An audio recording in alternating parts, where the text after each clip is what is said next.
I love my times on the road with Chuck because sometimes you didn't know if you were going to get killed or not. You know, it was pretty shaky, but it was fun.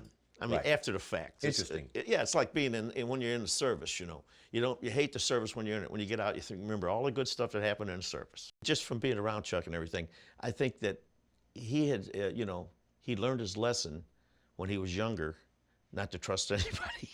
You know what I Well, mean? yeah, yeah, okay. In the business, you know what Sure, I'm saying? sure. So what he would always do is, like, if you booked a gig, if he was going to have to come overseas, you'd have to send half of it in a check with enough time for the check to clear.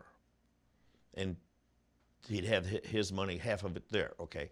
Then he would come to the gig, and you would have to have the other half in cash before he played a note. That was the way he worked it. And he didn't really have an entourage and an organization like Rod Stewart. I mean, Chuck handled everything himself. You know what I mean? So he had to make sure that he was going to get his money. And he did. Cash in a brown paper bag. Yeah.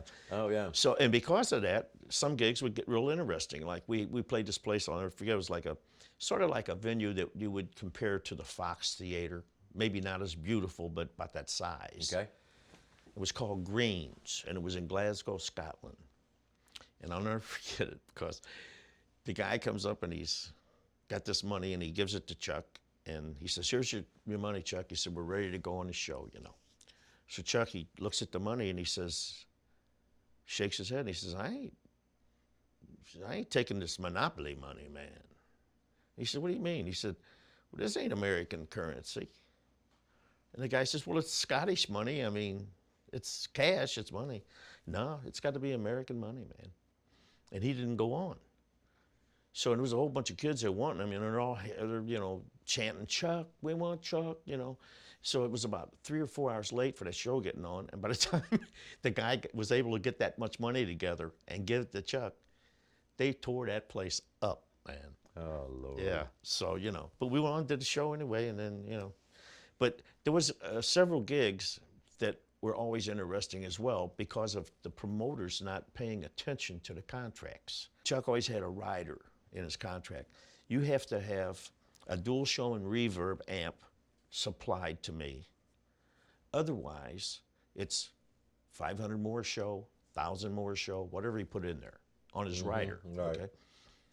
Well, they never would have that amp because they're hard to come by. So, so they would have a twin reverb, or they would have, they would have some other amp that was probably sufficient, but it wasn't a dual showman. So before we would go on, they would getting ready to pay Chuck, and he'd say, okay, he says, this is for the performance. He says, but what about the rider? The guy said, what do you mean? He says, this is not a dual showman reverb. And the guy says, well, man, he says, you can't play on that amp? Chuck says, sure, I can play on that amp. But he said, it's going to cost you another $1,000 because he said, I want to do his own reverb. So these guys, we had all been out of shape and mad and everything, Bad vibes. I'm going to, I'll never hire you. You're this, you're that, And Chuck would just say, hey, man, contract's there, read it, So that was always an interesting thing going on with that. But Did you ever miss a gig where he said, well, where it just didn't happen, I'll tell you the money didn't come, you didn't play a note, you left?